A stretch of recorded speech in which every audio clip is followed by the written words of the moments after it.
Crack, crack. Did you hear that? That's your knee talking to you. But the real question is, what is it trying to say?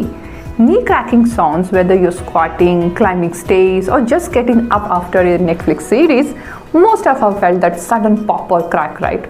Is it something to panic about? Not really. Sometimes it's just vata or air bubble inside the joint. If the sound is accompanied by pain, swelling, and stiffness, it could be mean early signs of the cartilage thinning, arthritis, or other joint condition. If it is just simple cracking sound now and then, you can take care at home.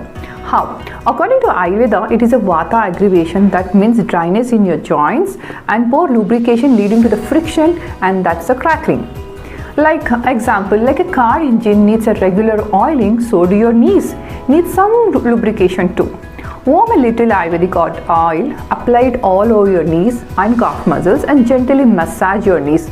Do it every day, either before shower or before sleep. It will help to reduce dryness and keep the joints moving smoothly.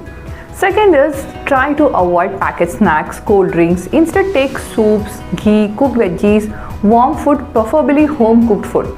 But eat on time, don't skip meals. Third important thing is fitness. Do your regular walking at least 20 to 30 minutes. Do slow leg stretches and gentle yoga postures. Sitting too long tightens the joint. Small movements done regularly can make a big difference over time. If your knees are making noise, they are just asking to take care. But if there is constant cracking sound with pain, swelling, and stiffness, and then that is a red flag. You need to consult.